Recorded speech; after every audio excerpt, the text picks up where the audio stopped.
Story of a Houston doctor is blowing up over on social media over racism. Now, the crew of a flight out of Detroit, it turns out they were skeptical that a black woman could be a doctor. I'm not kidding. This is a story. This is a story of a Houston OBGYN named Dr. Tamika Cross. Now, she was flying out of Detroit on a Delta flight when a man had become unresponsive.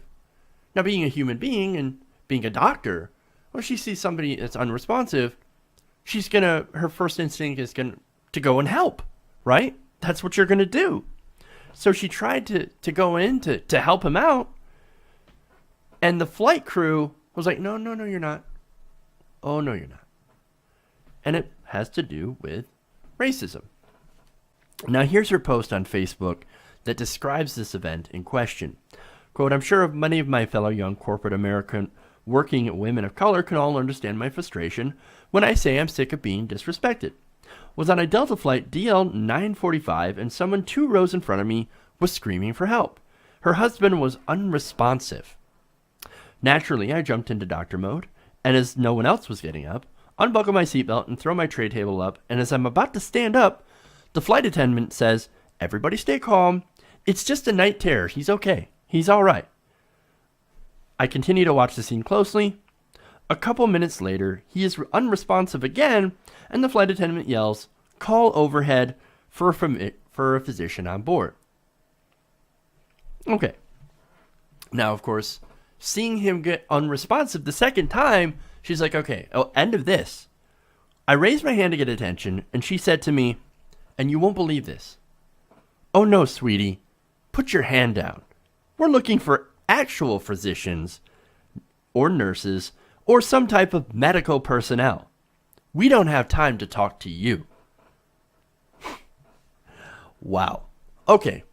So immediately, obviously, she does not have the best reaction to this.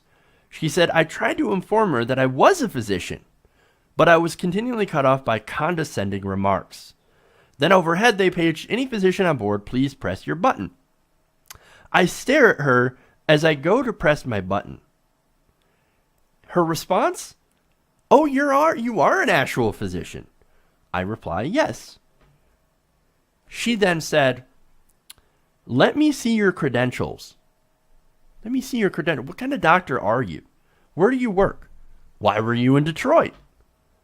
Now, all of this is happening, by the way, while this man is still in need of help. And not only that, but she's actually blocking the row while from even standing up. Now, she responds as respectfully as she could, OBGYN, work in Houston, in Detroit for a wedding. But believe it or not, they do have doctors in Detroit. Now, excuse me so I can help the man in need. Now, okay, so you think, okay, look, there's a misunderstanding going on here. She doesn't believe I'm a doctor. I am OBGYN here. Here's all my stuff, right? Then you think, okay, well, now obviously she knows the answer. She's going to get out of the way and let me help this person. No, it gets worse. See, a white male approaches the row and says he is also a physician. She says to me, thanks for your help, but he can help us, and he has his credentials. Now, mind you, she says he has not shown anything to her, just showed up and, quote, fit the description of a doctor. I stay seated, mind blown, blood boiling. Man is responding to questions and is seemingly better. So the guy who's was unresponsive, he's now starting to feel a little bit better. Then, later on, the flight attendant went and asked what to do about 10 minutes later. She tells her we need vitals and blood sugar. She comes back to report a BP of 80/50. Now that is, I'm not a doctor, but that seems rather low. And they can't find a way to measure his blood glucose. We continued on that pathway of medical workup, but the point is she needed my help, and I continued to help despite the choice words I had saved up for her. The patient and his wife weren't the problem. They needed help, and we were mid-flight. She came and apologized to me several times and offered me Sky Miles. I kindly refused, This is going higher than her. I don't want SkyMiles in exchange for blatant discrimination.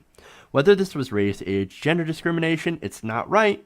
She will not get away with this, and I will still get my SkyMiles. So that's the post.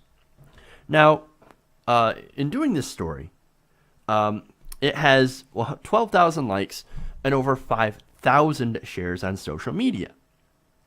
Now, the point of doing this story is to point out that racism isn't always people shouting the N-word or wearing pointy hats, right?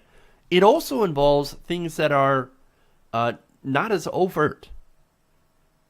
Things like implicit bias. Now, implicit bias is essentially we have these preconceived notions, these stereotypes, and when somebody doesn't fit that stereotype, it confuses you, and you don't believe it. In this case, saying, oh, put your hand down, sweetie, we're looking for an actual physician, when somebody who's a physician, who does have medical training, raises her hand. Now, why did that happen? Because she was black. As if a black person can't be a doctor. That is the implicit bias. See, then there were the questions. Oh, you claim to be a black doctor? Well, let me see your credentials. What type of doctor are you? Where do you work? Why were you visiting Detroit? I mean, as if any doctors would ever go to Detroit. And that's the other part of it, right? And if there isn't enough evidence in there for you to show that this is implicit bias, the white guy who, look, he wanted to help, bless his heart, and he happened to look like what you think a doctor would look like, walks up, offers to help, and he gets no questions, doesn't have to show any credentials or do anything like that. That's implicit bias. The guy walks up and says, no, I'm a doctor. He looks like a doctor, a white guy, older guy.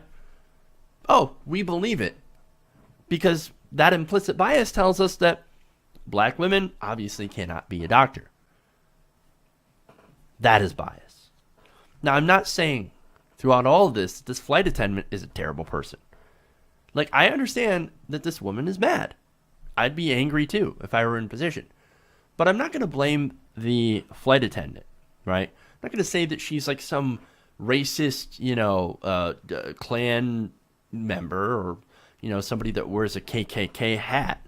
No, I'm not saying that. But what I am saying is that she obviously has this implicit bias. Something happened in this situation where it triggered her bias and that she, for some reason, needed more confirmation that this was an actual doctor, that she was who she says she was.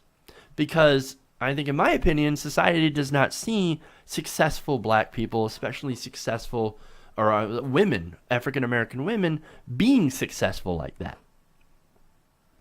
Now, it is no wonder that this story is going viral. Now, what I think, my opinion on this whole thing, what I think we should do is that instead of getting angry, right?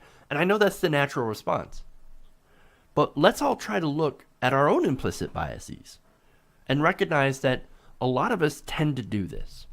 A lot of us have these notions based on stereotypes. We need to look at these and go, do we actually have a bias? And recognize when that kicks in and try to check ourselves, to catch ourselves before we do something like this that obviously, is not a very nice thing to do to somebody who was volunteering to try to help another person and had the experience and expertise to be able to do such a thing. We have to break ourselves of these stereotypes and this implicit biases. And this story is a good example of why. Hey everybody, thanks for watching this video. If you want to see more like this, please hit the subscribe button below. And if you want to support truly independent, non-corporate media, go to our Patreon page and become a patron. Patreon.com/TYTNation.